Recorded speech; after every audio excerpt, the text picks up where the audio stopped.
ladies and gentlemen, Saskatoon, all the way up north of Canada. People who are just tuning in now to my Facebook profile, they're probably thinking, what's he doing all the way out here?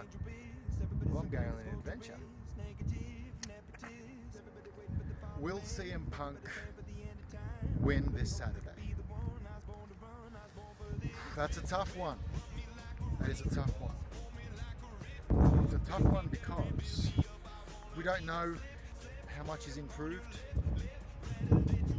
He's taken a long hiatus since the Mickey Gall fight, but we haven't really seen him in any further action beside the action that he had in that octagon for a few measly minutes. I don't know. I honestly couldn't tell you. Look, I'm a very, very huge fan of CM Punk. I followed him as he transitioned from the WWE over to the UFC. Watched his training regime before he went on to face Mickey Gall. I don't know. I don't know what to tell you. I'll be watching the fight. There's a place that's going to air it live downtown Saskatoon in Canada. So I'm going to go check it out there. We have a great UFC following here, just like in Australia, America, and all across the world. UFC is massive.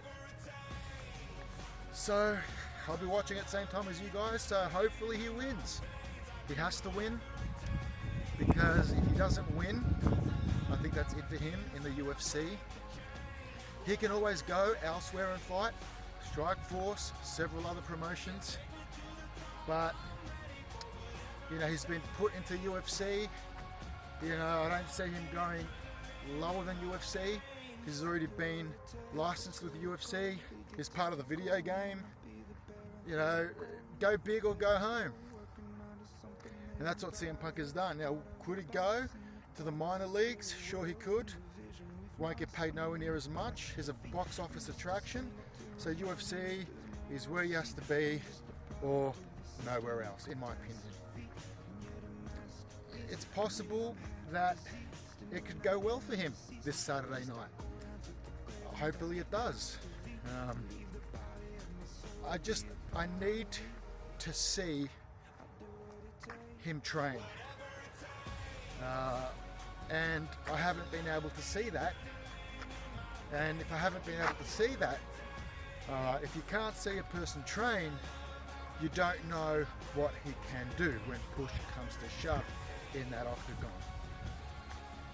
That said, you can still see a guy train, and he won't perform as well in the octagon when push comes to shove as he would training at a gym. So it's very hard for me to tell you whether he's going to win or he's not going to win. If I had to take a guess, hey, I'll tell you, man, a lot of the green has come out now, as you can see, so I'm happy.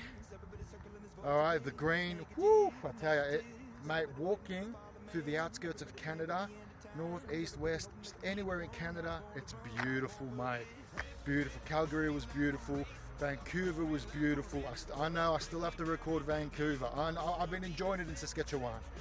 All right. I still got to record Vancouver. I got to get back to LA and start doing my shit there. It's the whole reason I left Australia. But I'm enjoying myself, mate. I love Canada. It's beautiful. I got family in Regina. All right, so it gave me a really good reason to come out here. I should have done it ages ago. I should have made the move to America ages ago as well. I've been procrastinating. I'm worse than a woman sometimes, but I'm here now.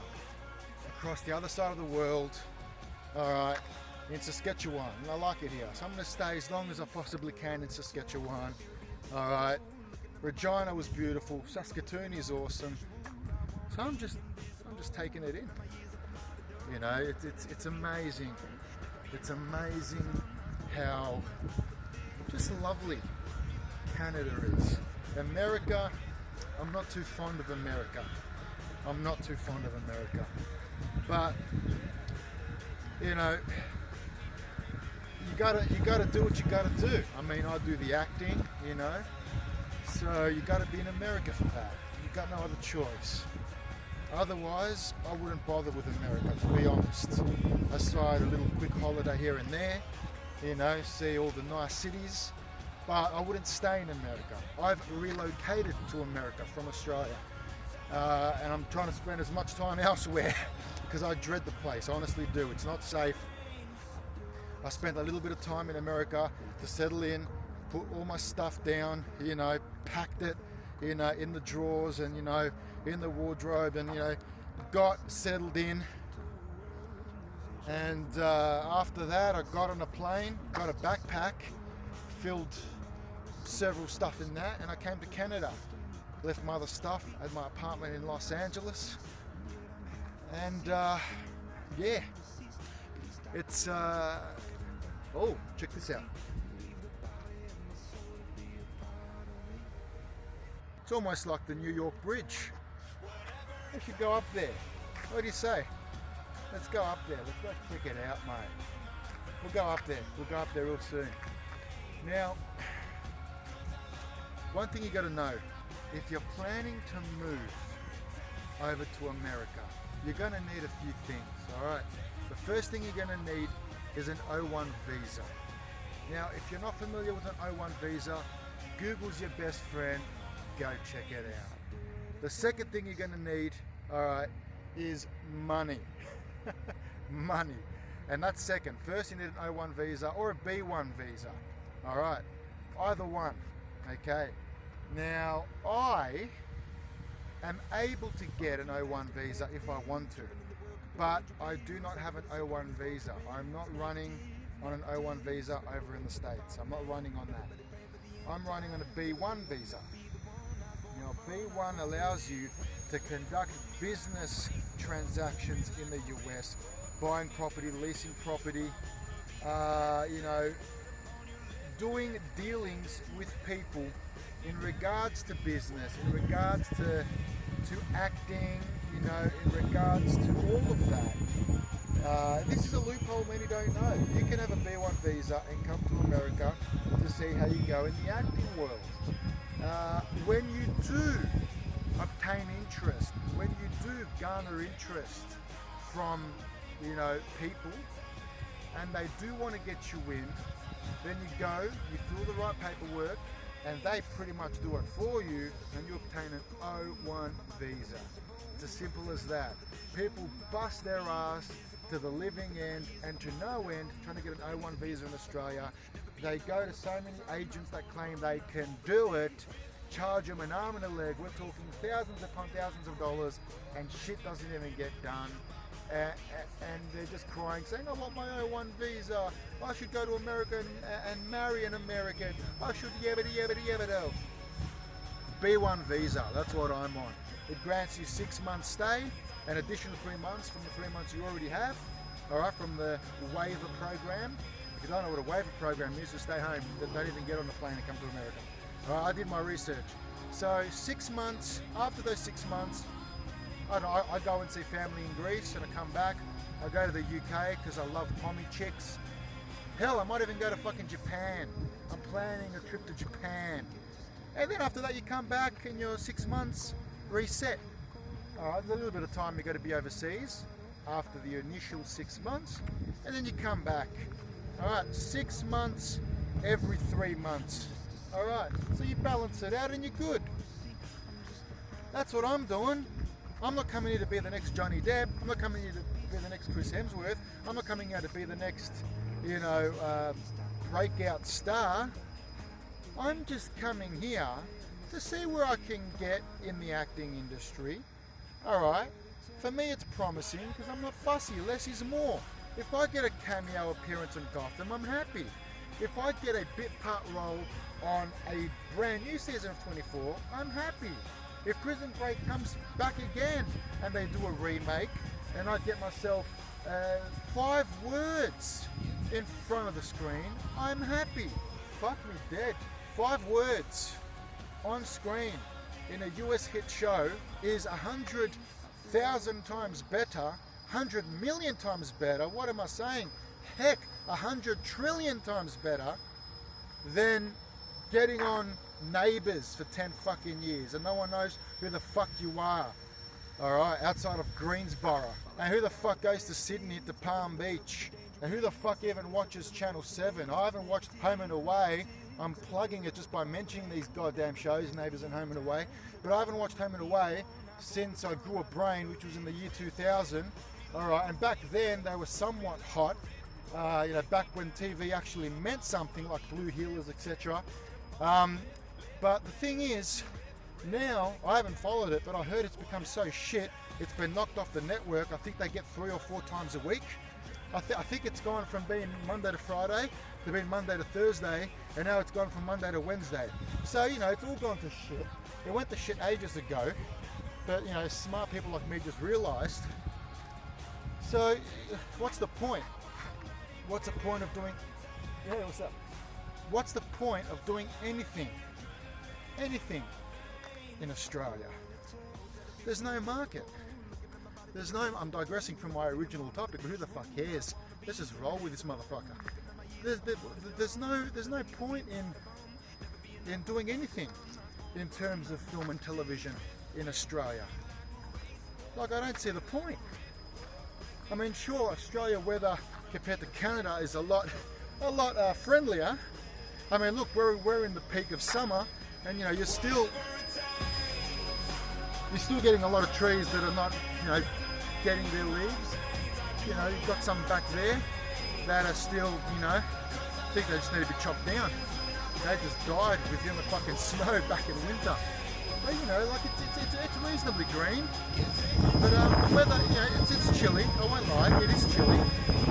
You know, I haven't experienced winter yet. I came when spring started, but I'm going to experience winter. And I heard you need an Eskimo jacket. The ones that we buy from our shops in Australia ain't gonna cut it. They don't make them the same here for winter. Winter clothing is much different in Canada, let me tell you. Let's go to the bridge. Lovely apartments behind me, they're beautiful. Now we're on the bridge. They're doing a bit of work here. Got to get rid of all that snow. They're still trying to fucking clear up the place because snow creates a lot of dust, and dust sets. And when it sets in, it's hard to really... You need machinery to sort of go over it. In winter, you know, I was told they put stuff on the ground so the tyres can have an extra grip. They make tyres here for extra grip anyway, but they put something on the ground so it's extra safe. Dude, they get... Check this out. They get like really, really cold fucking forecast here, and it snows like a bitch. It snows like a cunt. It snows, and that's all it does. And roads can get very slippery. Slippery is an understatement. Slippery is the biggest understatement of the century. And it's dangerous. It is very dangerous. So what they do is they take precautions. And that thing you can hear, that's a caution. Now, ladies and gentlemen, I'm going to leave you to it, because I'm going to go at the end of that bridge. At the end of that bridge, I'm going to have a nice iced coffee from Starbucks. I know you people are like, oh, Johnny Caver has his Starbucks. Well, sorry, but I love Starbucks, okay? And I was in Calgary for a good 3.5 weeks, almost a month, and they didn't have any Starbucks there. Alright, you saw the proof. No Starbucks, only at the airport. So if you want to have a Starbucks, you have to go all the way to the goddamn motherfucking airport. Well, I'm sorry, Calgary, you're a lovely place, but I need my Starbucks. I'm not going to go to the airport every single time, alright, to fucking get one. Alright, anyway, that'll digress. So, yeah, look, CM Punk does have a chance this Saturday. How much of a chance? I don't know. You know, he's facing someone who is, you know, a rookie. I'm not even going to mention his name.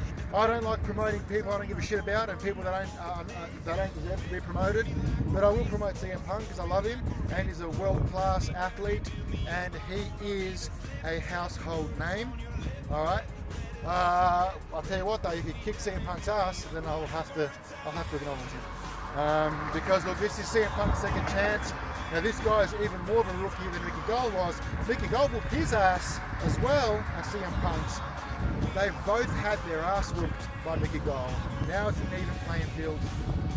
Before, you can argue it wasn't with Mickey Gall, but now it is an even playing field. This guy's a pure rookie.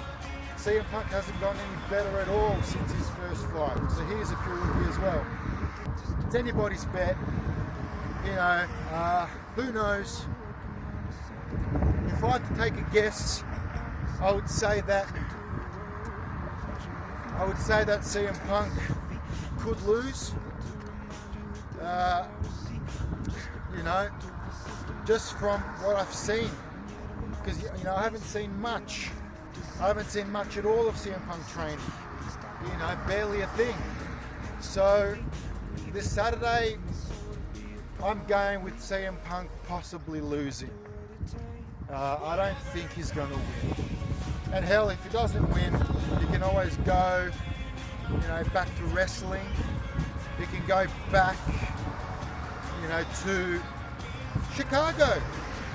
September 1st, it's coming up. He can go to the All-In pay-per-view, alright, sell that place out completely. He can be announced for that. He's friends with the Young Bucks. So, look, this is the last chance for Punk in the UFC. If he can't cut it in the UFC, there's no point. There's no point, and that's what I think. Ladies and gentlemen, this has been Johnny K, and I will do another podcast in about a week or so. Alright, I'm still going to be in Saskatoon, so I'm going to do one, you know, in about a week or so. 2 weeks tops. I'm having fun. I can't be doing this shit all the time, okay? I upload a podcast once every couple of weeks. Once a fortnight, mate. That's the goal I'm looking at, you know, throughout the year of my journey into Yebida. So I'm leaving you to it. Have a good one, and I'll talk to you all soon. Enjoy this Saturday. I sure as hell will. I just hope I'm not crying to CM Punk. I will feel tremendously sorry. But what do you do? He's really trying to pursue his dream, and that's what I'm doing. That's what everyone does. This is your last chance, Punk. You know, let's hope that you can be successful. And you've got an amazing fucking wife.